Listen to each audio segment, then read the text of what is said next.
Welcome to the Mindful Movement Podcast. I'm your host, Les Raymond. Thanks for tuning in today for another episode. Grateful to have Dr. Glenn Livingston on the podcast today. Glenn, thanks for joining me. Grateful to be here. Thank you so much for having me. You have a website, Never Binge Again. That's actually the old one. Oh, that's the old one. Okay. Yeah, that's the old book. Has a million readers and whatever. But the newest book has the benefit of 8 years and 2,000 clients of experience and all the latest scientific research. It's called Defeat Your Cravings. Defeat Your Cravings. That's the one to read. Okay. What's the big deal with craving or binging? I like binging. It can be fun. What's the big deal, man? Oh, well, it's not for me to tell you to change your behavior if you don't want to. And I believe that we fought wars for our freedom in this country, and part of that includes the freedom to eat mass quantities of chocolate or Doritos or anything that you really want to have. It's the problem is when people eat beyond their own best judgment and hate themselves for it, or if they're suffering medical consequences, or are not satisfied with their energy level or their presence of mind. Usually binging and mindfulness are difficult to maintain in the same space. So, I tell people if you want to eat 5,000 calories of potato chips, then by all means, feel free to do that. But probably it'll work out better for you if you plan out exactly how and when you want to do that and how you're going to recover from it. And it's not something that I choose to do anymore. I had a big problem a long time ago, but yeah, no judgments. I don't think it will keep you out of heaven. But I'm here to help if you'd like to stop or get more control. So you access through your like nutritional or health coaching, you really take an angle of working with the craving itself. What brought you to that? What's the backstory behind your journey that led you to focus on managing or defeating the cravings? Well, I mean, I like to say that I lost a war with a chocolate bar in 1982, and it took me 20 years to wake up. Um, just about anything that wasn't nailed down. I was almost 300 pounds, and my triglycerides were over 1,000, and the doctors were yelling at me that I was Oh, going wow. to die before I was 40. And um, and it was I'm 6'4". I'm genetically lucky. I'm kind of broad-shouldered and modestly muscular without doing much about it. So when I was a kid, if I worked out for a couple hours a day, I could eat whatever I wanted. And I mean, whatever I wanted, and I would stay thin. Um, but I developed some bad habits. And, when I was a little older and I was married and I was commuting a few hours each way to go to graduate school and see patients, and then I came home and I'd be running our business and, talking to my ex-wife, my wife at the time. I didn't have 2 minutes a day to work out. And that's when it started to catch up to me a little bit. But what I found was that I was incapable of making the adjustment. It's like the food had a hold on me, and it had a hold on my thinking. I would be, sitting with a suicidal client, and thankfully I never lost anyone. But I'd be thinking, when can I get the next pizza? And I couldn't really lend them my soul in the way you really have to get people better. Um, because psychology is a lot more. It's a lot more about getting people to love and trust you enough that they're willing to think new thoughts and try new things and step out of their comfort zone, much more so than having a lot of book knowledge and solving the jigsaw puzzle of their life and showing them that this piece goes over here and this piece goes over there.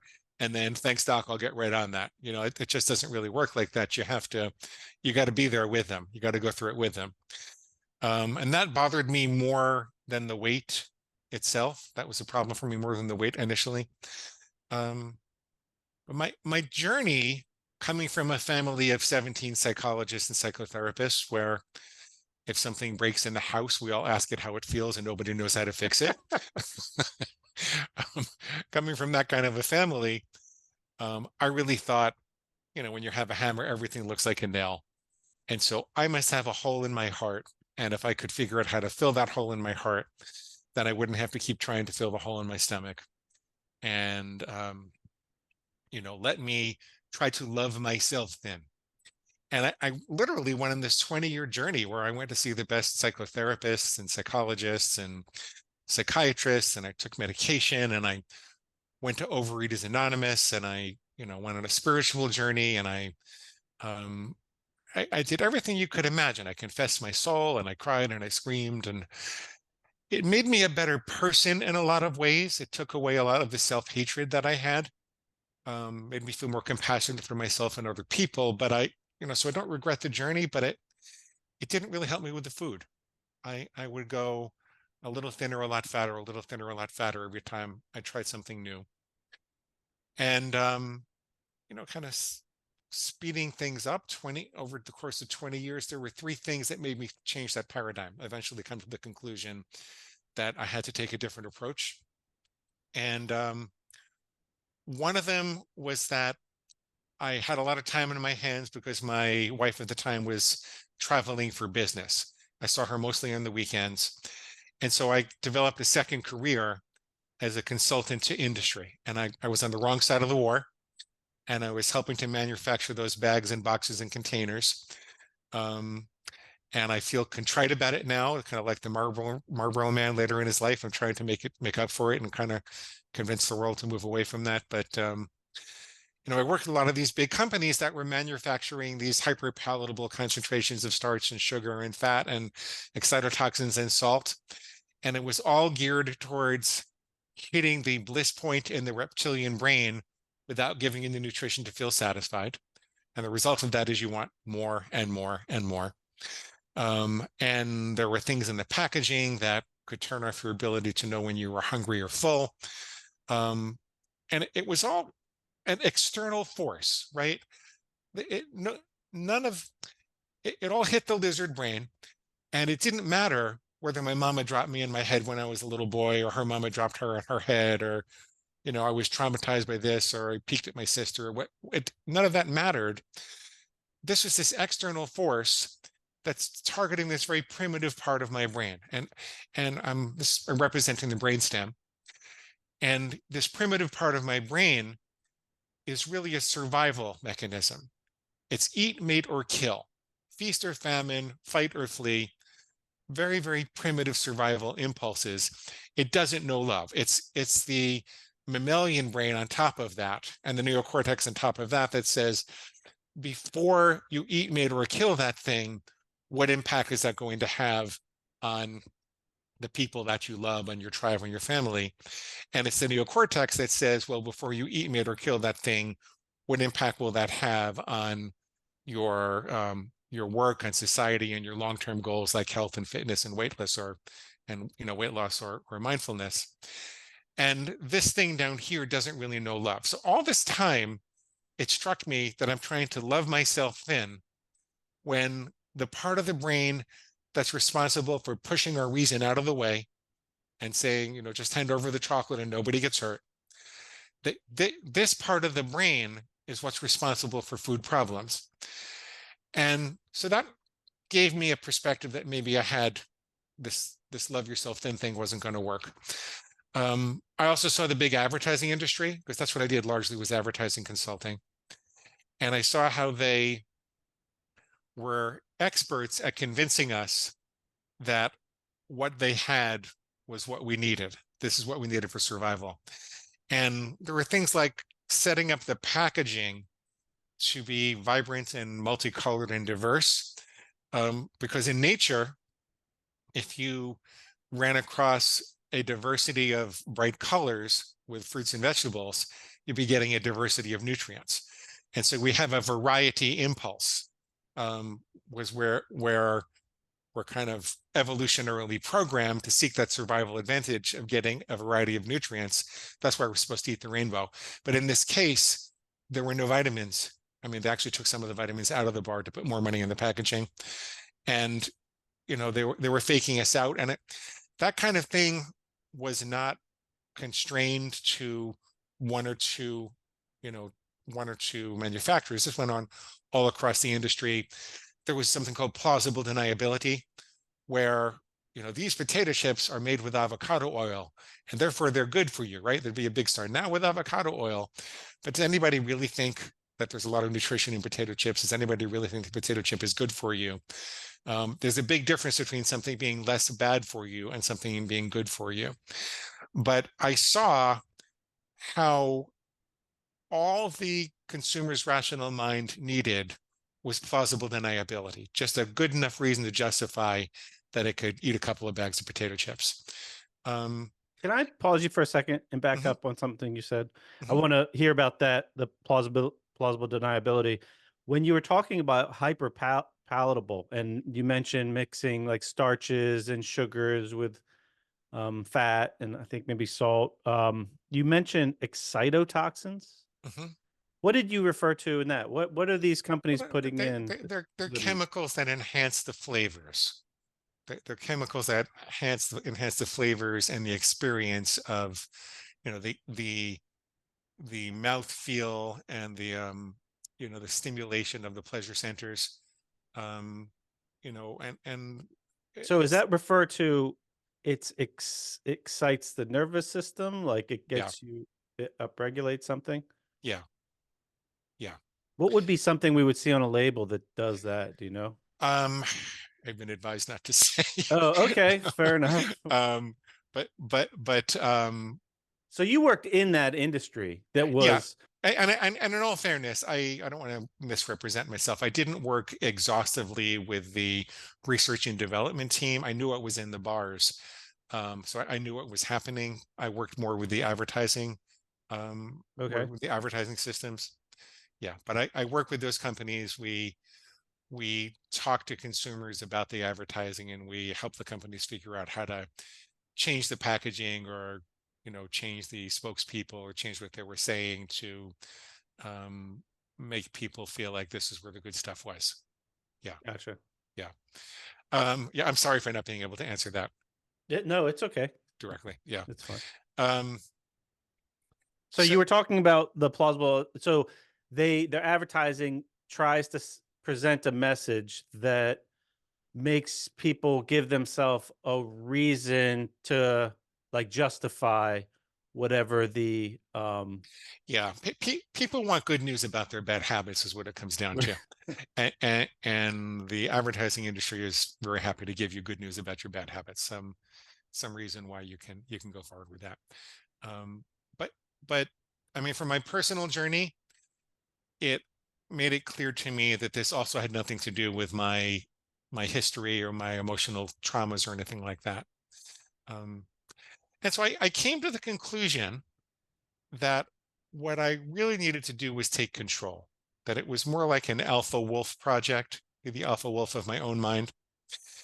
And when you look at what an alpha wolf does in the wild, if it's challenged for leadership, it doesn't say, oh my goodness, someone needs a hug. It growls and it snarls and it says, get back in line or I'll kill you, right? It asserts its superiority. And that's what I did. I'd also read some alternative addiction treatment literature that I got some of these ideas from, where when people were stopping drinking, one way that they could stop drinking was to bifurcate their mind and recognize that they had thoughts that said that they should drink and thoughts that said that they shouldn't drink. And if you could make a declaration that you weren't going to drink, then you would wake up and recognize that you had these thoughts that suggested that you should, and then you could deal with those thoughts. So I adopted that idea, and I did something kind of embarrassing. Um, and I wasn't planning on teaching this. Remember, I was a child and family psychologist, and I was never planning to work with overeaters. I was just trying to fix this for myself. But I decided that I was going to call this thing. I was going to have to know when this was awake if I wanted to deal with it.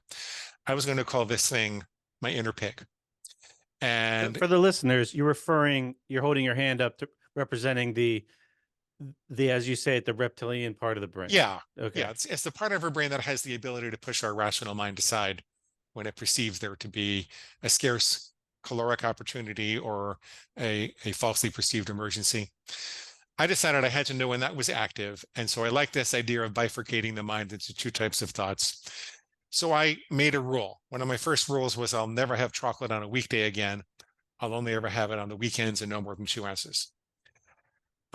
With that rule in place, it functioned kind of like a tripwire, so that if I was at a coffee shop and there was a chocolate bar on the counter, as I was waiting to pay for my latte, and I heard this little voice in my head that said, "Go ahead, it'll be just as easy to start your silly diet again tomorrow." I would say, "Wait a minute, that's not me. That's my inner pig, and it's squealing for pig slop. Chocolate on a Wednesday is pig slop. I don't eat pig slop. I don't let farm animals tell me what to do." It sounds ridiculous and crude. I could have just called it a food monster. I didn't have to use the word pig, but that's what I did. And I know now that what it did was it um, opened up a space between stimulus and response. It took this automated habit loop and it gave me a second to just pause, be a little bit more mindful. It wasn't a miracle. I didn't get better right away, but I did have those extra microseconds between stimulus and response to make the right choice if I wanted to. And over time, I experimented with different things I could do with that space. I figured out ways to make it a little bit broader. Um, One of the things that I did, the biggest thing I did over the first several years that I recovered, was to logically disempower what my pig was saying. So the pig would say, "It'll be just as easy to start your diet again tomorrow." Well, the truth is, it's not. Because of the principle of neuroplasticity, what fires together wires together. So if I have a craving for chocolate and I have the thought, "I'll just start again tomorrow," and then I eat the chocolate, I will have reinforced both the craving and the thought, so that tomorrow I'm going to have a deeper craving for chocolate and going to be more likely to say, "Just start tomorrow." And this is why things snowball downhill. So you can only ever use the present moment to be healthy. And if you're in a hole, you got to stop digging. That's an example of what I'd call a rational refutation, or fixing your thinking about food, taking away your excuses. And when you take away your excuses, it creates a type of cognitive dissonance, a psychological discomfort with observing yourself about to break your own most, solemn commitments. Um, that worked for me. Not all the time, not 100% of the time, but it really worked for me. And over the course of many years, I kept a journal about all the crazy things my pig said and why it was wrong. And I was able to get thin, largely doing that. When I was So about, what you got, so do you attribute the getting the losing weight to basically just eating less food because you weren't eating these hyper palatable favorite things like chocolate or pizza or well, I would still eat some of them. I would have conditional rules where I would say I'd only have it on the weekend or only twice a week. So I didn't just give up everything. Chocolate, I eventually gravitated towards not eating at all. Um, I got thin because I was not allowing my whims and emotions and impulses to control my most important food choices. I moved those food choices to my intellect. So I could say I'm going to have 2 ounces of chocolate on a Saturday, or I could say I'm going to have a slice of pizza twice a week. And I developed the ability to comply with that, as opposed to, "Oh, well, what the hell? I guess I'm binging now. I might as well eat 5,000 calories today and eat everything else that I want because tomorrow I'm going to be better." So, I mean, there were other things that I did. I also, um, I evened out my nutrition. I discovered that it was easier to deal with the chocolate cravings. They were much less intense if I was having these kale banana smoothies. There's something in the kale and banana that I must have been missing, that I was looking for in the chocolate. I don't know if it was the energy or magnesium or exactly what it was, but I evened out my nutrition. I stopped skipping meals.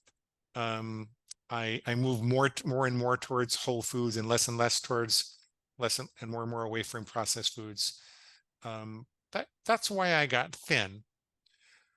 When I worked with clients, and my books have had more than 2 million readers at this point, and I've worked with over 2,000 people, and I've had 10 coaches that are working with me.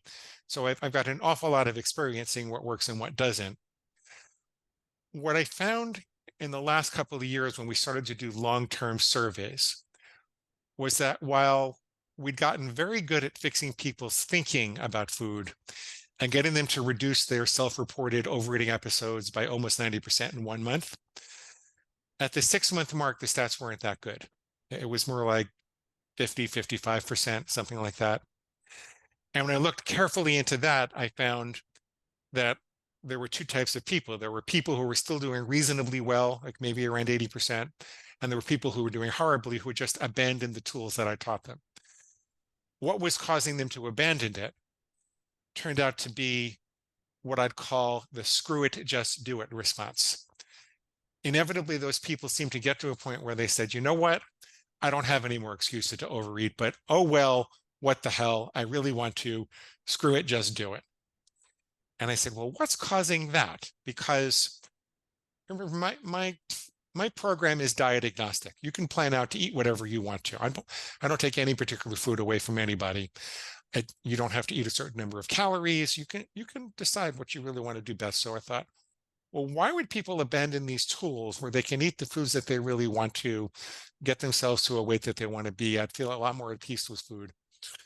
So I was really, really curious about this. And it turns out, and this probably is where the overlap in your field of expertise really comes, it has to do with what I would call organismic distress.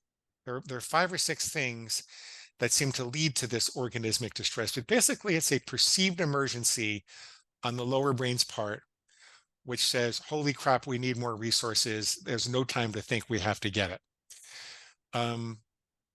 This could be something as simple as skipping meals, eating a lot of junk, not eating things to keep your glycemic level a little more even. It could also be things like becoming too tired, not having enough water, not really valuing the experience of eating mindfully. When people that have gotten very involved in binging and overeating, they frequently have allowed the automatic nature of that. See, the body wants to automate calorie acquisition. And so this is why you pass the donut store sign, and before you know it, you're in the parking lot, with a bag of donuts half have eaten in your mouth already. It's because your brain doesn't want you to have to think about the habits that you've learned to acquire calories. So it's very, very What likely. do you mean? Hold on. Can I stop you there? You're saying your brain doesn't want to have to think about the habits that you acquire calories from. Why do you say that? What does that mean? Well, Why a is it a hundred, problem to think about how you're going to get food? well, it's a good idea to think about how you're going to get food. Um, but we're not really programmed to do that because 100,000 years ago, food was pretty scarce. And so the brain learned that it was a survival advantage whenever it could identify a food cue and have that food cue lead to the acquisition of calories more or less automatically, because it had to do a lot of work to find these things, and it needed to maybe working really hard all the time to find additional food cues. So if a caveman 100,000 years ago, let's call him Thag, because I like the name Thag, and he saw a monkey that led him to a banana tree, after doing that once or twice and gorging himself on bananas, it would become a kind of automatic behavior. You He mean would, to just follow a monkey? Mhm, mhm. He wouldn't even think about it. He would know, he would get excited. He'd actually kind of be happy while he was following the monkey because the brain would secrete dopamine to make him happy.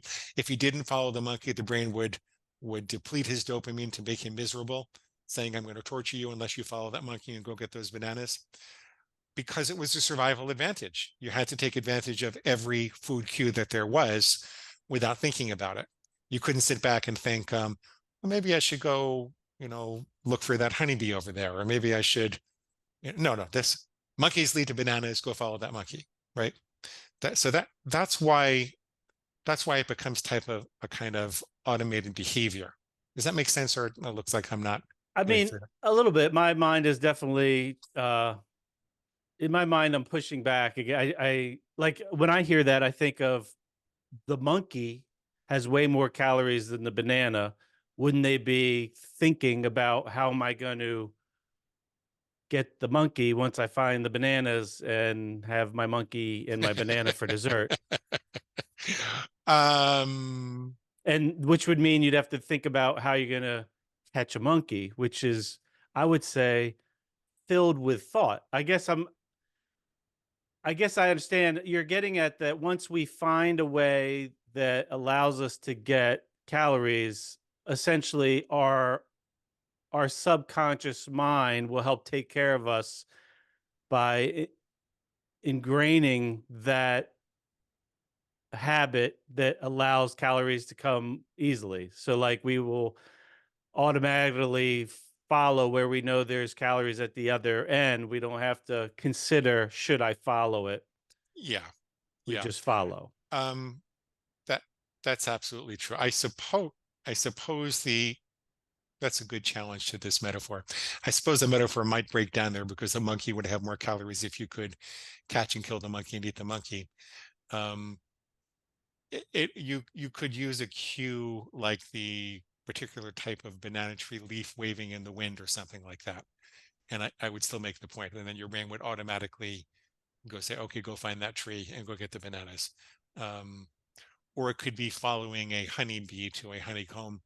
But there are cues that lead to the acquisition of calories. Just like in the modern food environment, the donut store sign tells you that the donuts are available Right. inside for all not that much effort. And so the brain wants to automate that. It's more efficient. It ensured our survival a long time ago. It doesn't serve a good function in the modern food environment because I could walk downstairs for $100, buy 10,000 calories at the convenience store, and walk across the street to the other convenience store and do it again.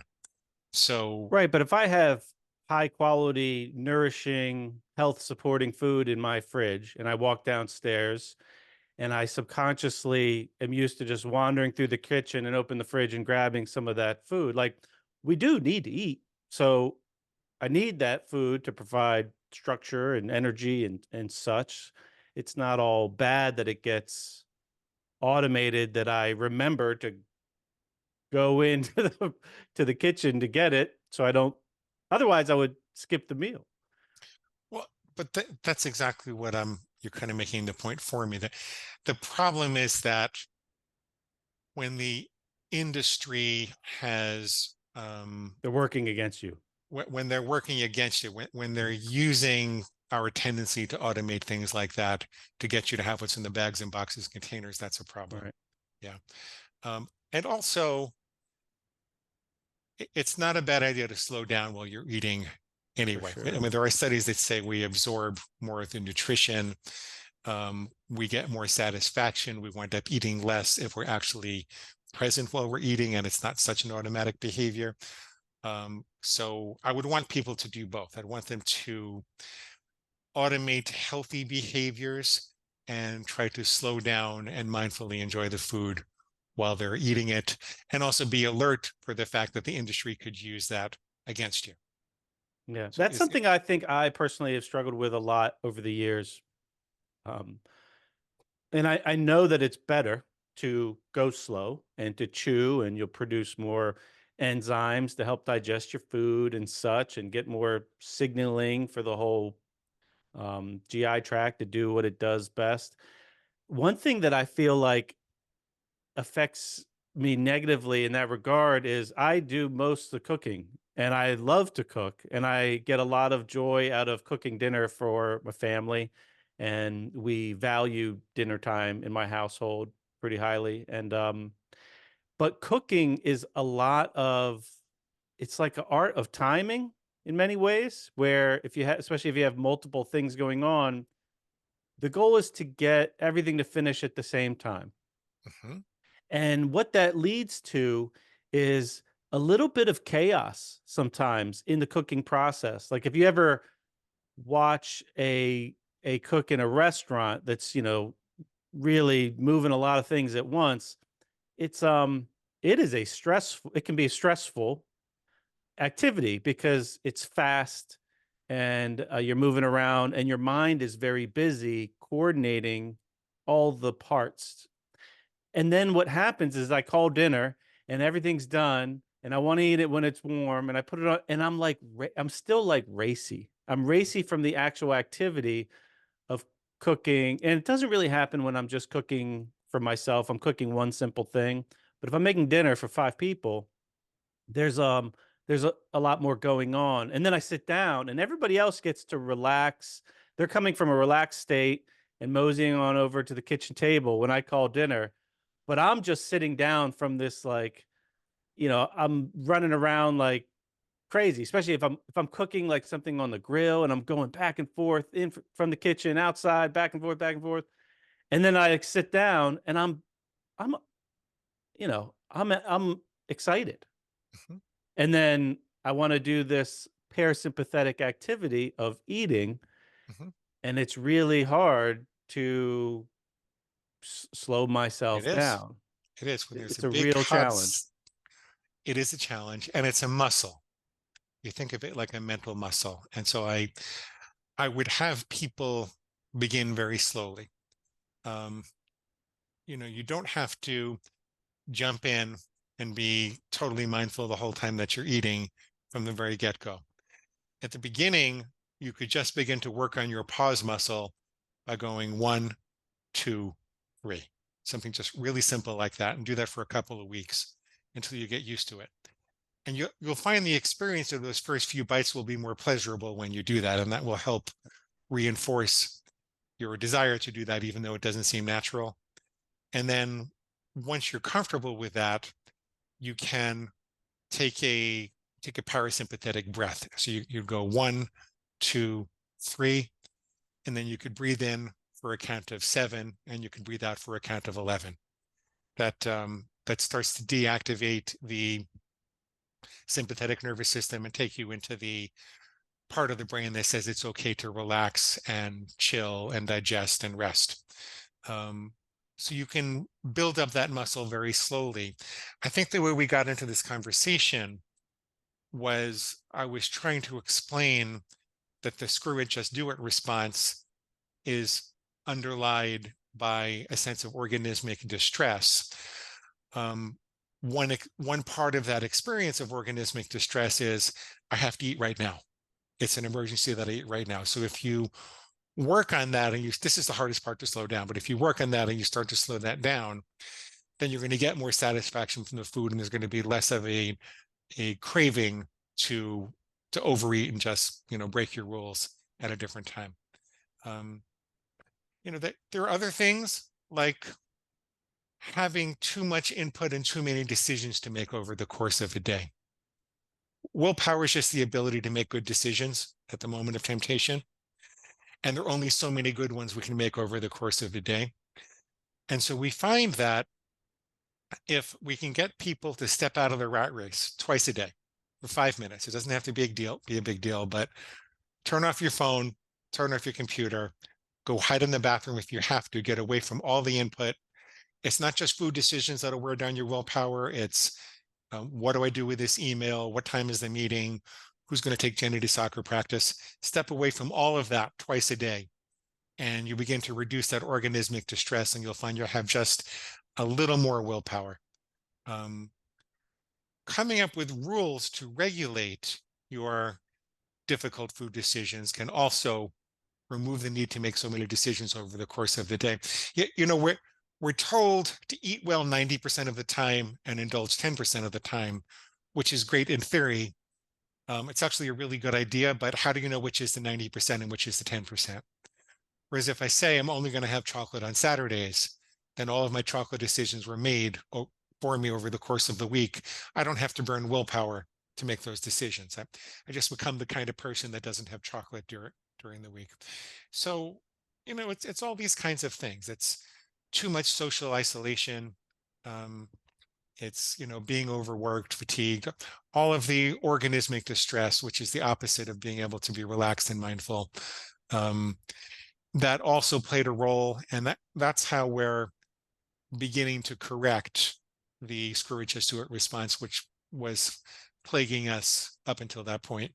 Um, yeah, and then the other part of the new book had to do with understanding the extinction curve, because people think that it goes down in a straight line, if you decide you're going to stop having donuts on the way home from work, that your cravings are just going to go down like that. But that's not really how it works. It goes a little bit of a honeymoon period and then a gigantic burst of cravings, and then it starts to go down. Just knowing that, you can be prepared for it, because most people get to this burst and they think, I must be doing something wrong. This is torturous. It's going to be torturous forever. And they give up and they reinforce the craving again at that point. And that's the worst thing you could do, because you've told your brain that the reward is available intermittently now. So it's going to try even harder. Because imagine Thag and the banana trees, and just, if you can live with my monkey metaphor for the moment. Sure. Um, um, Eventually the season would wear on and the bananas wouldn't be available every time you followed a monkey. But it would still be in Thag's best interest to follow monkeys that led him to trees 50% of the time, as opposed to having no cue to find food at all. So the brain would work even harder to motivate him and make him even more miserable if the food were not forthcoming, if he didn't follow the monkey. Um, so for this reason, the brain goes crazy when you start to take away the previous learning. So previously the brain thought a monkey always leads to a banana tree. Now it goes, where the F are my bananas? It goes kind of nuts. Um, and you got to power through that. You have to expect that to be available. And if you want to keep on eating something, you need to bind it to a specific context, because the brain will learn complex food cues. It doesn't have to just be, I eat a donut whenever I pass the donut store. It could be I eat a donut only on Saturdays after a workout when I pass the donut store. And the brain will learn that eventually, just like if you had a slot machine in Las Vegas that only paid off on Saturday morning at 10:30, um, your brain would eventually learn, and it wouldn't bother going to the casino during the week. But when the reward is available intermittently, if you don't know when it's going to pay off, that's when you get those little old ladies at the slot machines that just won't leave, because you got to be there when the machine pays off, right? So you can go through an extinction curve by teaching your brain that a food is only available in a particular context or at a particular time. And that will work as well for 2 out of 3 people as giving up that food entirely. Um, so, yeah, So this is all this modality that you're using, say, is really driven around um, tinkering with the psychology, trying to control your psychology, not so much around the nutrition itself. well, I find Margaret Mead said it's easier to get someone to change their religion than to change their diet.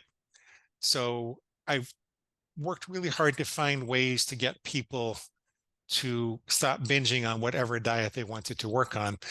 That said, you know, your biology will overtake your psychology, if you're not attending to your authentic biological needs. I could say, I could try to make a rule that says I will never pee again, and I could use all these tools and be more mindful. But in about 6 to 12 hours, and maybe sooner because I'm almost 60, Hmm. my bladder would tell me otherwise, right? Similarly, you could say I'm only going to have 500 calories a day, but there's only so long you can do that before your, authentic hunger is going to overtake you. Um, I've had people say, well, I'm only going to have donuts, or I'm only going to have potatoes or something like that. With the extreme diets, we wind up getting about half the success rate as we do when people have a more balanced approach.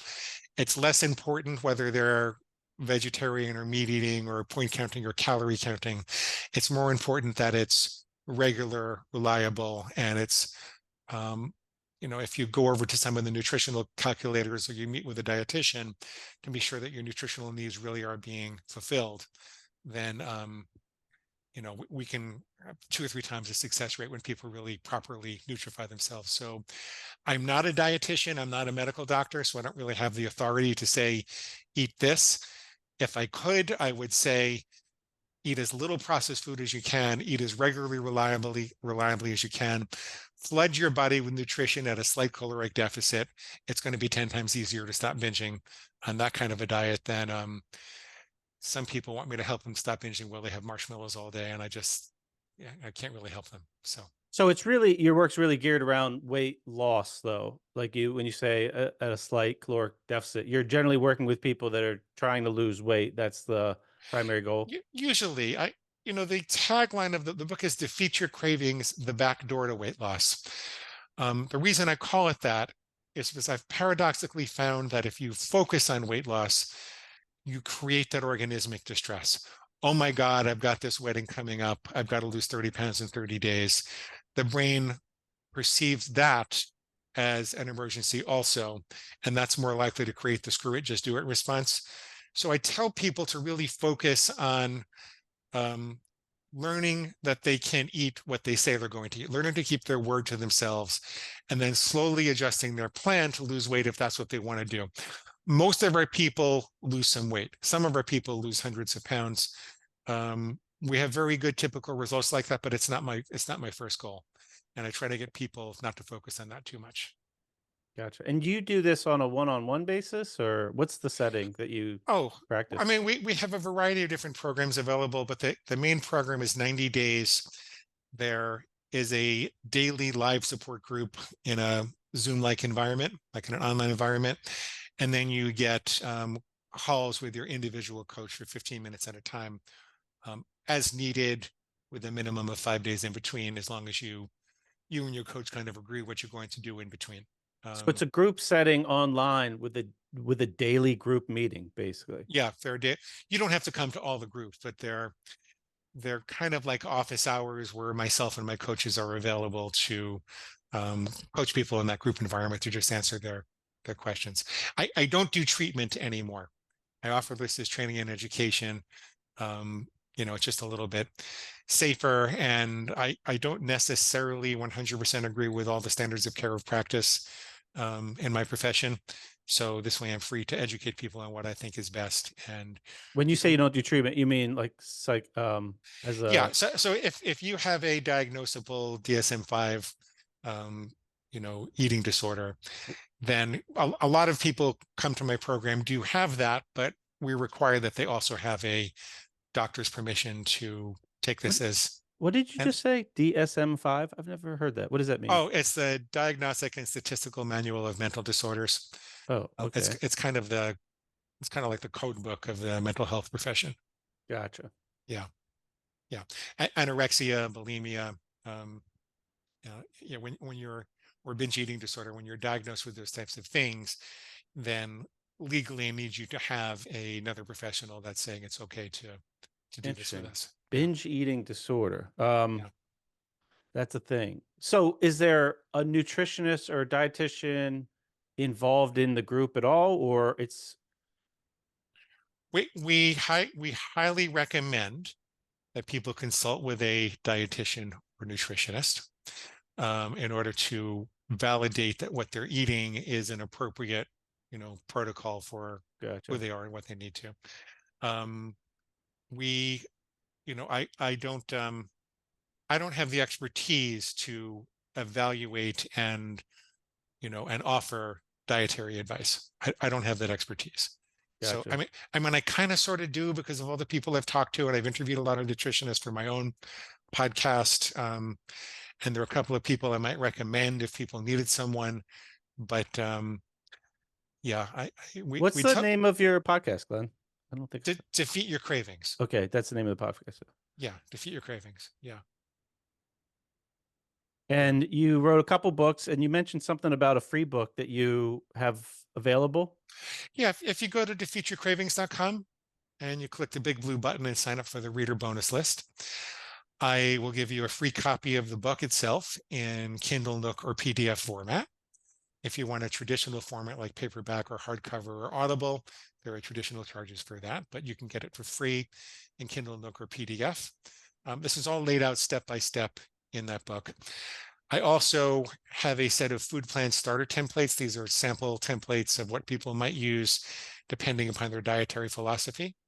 So there's one for keto, there's one for point counters, calorie counters, there's one for vegetarians. It's, we So put a your lot of, approach works across that spectrum. So if somebody comes in and they they want to be on a ketogenic diet, or they want to eat as much meat as possible or as much vegetables as possible. Like it doesn't really matter. You're really working on how to think about what's drawing you to eat. What's making you want to break the rules?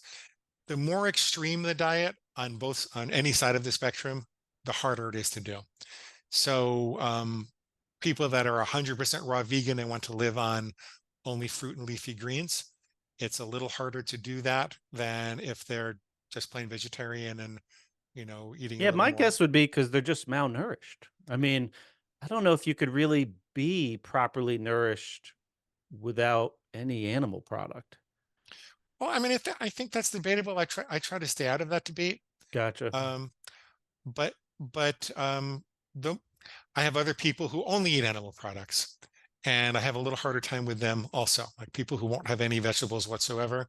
The harder And time because they have trouble sticking to that. I feel, yeah, in my experience, I've heard when people do that, their cravings naturally go down because the blood sugar gets so kind of stable. yeah, they usually tend to break with carbs. They eventually break with carbs. When people, when if I can get them to add some greens or, I mean, again, I'm not a dietitian, so this is Gotcha. really not my place to say, but I can just tell you my experience with all the people we work with that if they're only eating meat and I can get them to have, some greens or a couple of carrots here or there, that they tend to do better. Nothing nothing that's going to take them out of ketosis. But yeah. Yeah, I find I've done a lot of different diets over the years, and I also used to be really heavy, and then I've had some big swings. I went from 237 and I got down to at one point 153, which was from too heavy to too light. Hmm. And and I've been tinkering with different numbers in between now, trying to find, what's works best for me. But because that feels like there's pros and cons of being 175 and there's pros and cons of being 210. Hmm. And I'm trying to find the balance point. Um, but I, Sometimes some what's that? Well, sometimes the juice ain't worth the squeeze. Like if you're medically okay and your blood levels are okay and your doctor's okay with you, sometimes it's just not worth the energy and effort and everything you have to do to, maintain 11% body fat. It's just, Well, I don't even know what's good. Like, I don't know if we really know what the optimal body fat is. I mean, I have come to the thought belief, I guess, that and I'm not a doctor, but I've been studying health for a long time. I think that it's healthier to probably have 10 pounds of excess weight, even in the form of fat, than an ounce not enough. I think mhm, by definition, being underweight by any amount, you are putting your body in a position, you're putting the inner wisdom that's running the show or whatever, um, to a choice of to a choice that it needs to make to divert resources away from something that it would prefer to have resources for. mhm, And I think there's value in having a sense of abundance. mhm. And Eh, and that's why I also think it's useful to, granted, it's obviously useful to use strategies, and your strategies sound could be potentially great for people to eliminate some of these, like, especially these processed foods that are kind of permeating through our whole culture and society, but to also embrace the awesomeness of eating and the abundance that it can provide. Like, I found a diet that kind of works for me, and I got it to a point where I love every single meal. Like, I just love all the foods I get to eat. So, and we're supposed to. yeah, I would Yeah. think so. Yeah. I, and that works. And I do find with my clients, the look on their eyes when I tell them they could eat some of their favorite foods, and I recommend it. I mean, it means something because we are pushed a lot of information in the health sphere of things that are just bad and to cut this and to cut that. And it's like we're not often said, like, your body needs these things to do what it wants to do. So you get to eat these things. Like, Mhm, you get to, like, it's a privilege. It's, it's something to celebrate. mhm, mhm. Yeah. So, but yeah, I mean, the times that I've tinkered with more restrictive diets though, and sometimes they were out of just I wasn't feeling good, my health wasn't good, and I was trying to figure out what, and I knew there was a dietary component, and it was really a tough puzzle for me, and I'd get really restrictive, and um, it wasn't fun, and it was hard to stick to, and it was probably hard to stick to because I wasn't getting something I needed, and my body was trying to tell me, and I didn't really know, even though I could hear it, I didn't know how to listen to those signals from my body. Like those hyperpalatable foods, people like them because, you say they got fat and sugar. Well, fat and sugar are the things we need. yep, Like our body runs on sugar yep, as it's its primary fuel source, yep, glucose. yeah, So like of course we're going to crave it. right. And it's unfortunate that the industry on the other side of that wall, as you say, whatever, they don't wake up and start their day thinking, "How can I help Glenn optimize his health?" When we're when we're putting these foods together in a lab, they have different incentives. Yeah, yeah, they sure do. Yeah, Yeah, yeah, they do. Now, the other thing that I've come to in my old age that I didn't really believe before, um, was that if the only thing that you optimize for is health, then that's all you're going to have. Like there was a time that I used to have my food plan cleaner than it is now, like with less. So I mean, I really enjoy, whole fruits and vegetables and beans and greens and all of my whole foods. I really love them. But I also have a couple of things that I probably pay a small health price for having that. But I consciously and purposely do that because I want that enjoyment. Um, and I don't want to live to 120 years old while all of my friends die or become, disabled. I'm okay if I can hike in my 90s. I think I'm okay. sounds I, like a I- win. Yeah, yeah, it sounds like a win. That's a win to me.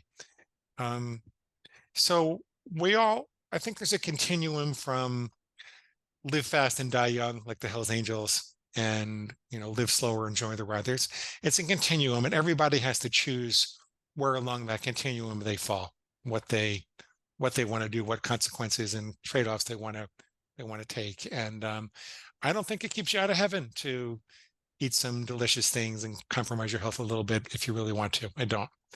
Um, so I mean that sounds almost sacrilegious for a health professional to say, but that's what I've come to believe in my long run. And that last to your point before, I was dating a woman who's she's a little bit underweight, and she got COVID, and the doctors were terrified that they're gonna have to put her in the hospital because she didn't have the weight to sustain it. She couldn't eat that much for a couple of weeks, and she was getting thinner and thinner and thinner. And I think we need a little bit of excess for those types of situations. And so the idea that we should be obsessed with attaining the ideal body weight, as thin as possible, I just think it's a little bit dangerous these days. So yeah, I'm just supporting what you're saying. yeah. I have a client that's from Colombia, South America, and she said that if in her community, if there was somebody that you could like see their abdominal muscles, the the community would be concerned. Like everybody Hmm. would start bringing that person food. Hmm. Like the older cultures didn't look at the leanness that our magazines show as a sign of health. Right. It was more a sign of like scarcity and potentially disease. Right. Right. And I it's interesting to experiment with the body and get familiar and tinker with the control dials and I've gotten pretty lean at some point where all those muscles show, and I don't know if it's necessarily better, and I really am skeptical of whether we it, as a society really know what's optimal. I like what allows you to do all the things you want to do and feel good as you do it is probably the optimal Hmm. like physiology for Hmm. you. Like Yeah. if you could get up and nothing really impedes with your ability to do what you want to do and you feel good all the way, then you're probably doing something right. And there's Consult with your doctor and see if there are any major risks that you're taking, and weigh that into the equation. But ultimately, it's our decision. yeah. Yeah. Yeah, well, I haven't been impressed by doctors in general, their opinions of food, and I think it stems from I don't think that's their primary well, I know it's not their primary training, but it seems like the food aspect, they're somewhat limited, because as a percentage of their education, it's fairly small these days. And Yes. that might vary from medical school, but it's something I've heard directly from doctors in the past where I'll be working with them and I'll be shedding some insights that they seem valuable and they come to that recognition that even though it's funny too because if you get into like the bioenergetics and the real relationship of like nutrition to physiology and you talk about certain pathways like how we make energy as such they'll recognize that in school they had to memorize all the points of the pathway and maybe even memorize all the cofactors needed to get from step A to step B and so forth, but they weren't taught how that relates to feeling good. Hmm. That's um interesting. yeah, Yeah. because that's Yeah. not really that medical model. And the medical model can work wonders and do miracles in so many contexts. But for what a lot of people deal with these like kind of chronic conditions because of lifestyle based thing, that model is somewhat handcuffed because it doesn't have the best toolkit for those problems. It Mhm. has great toolkits for other problems, Mhm. especially acute situations like you got hit by a car and you're on the street and one of your organs is lying next to you on the street and you need someone to put that back in. I'd rather that was a medical doctor. Yeah.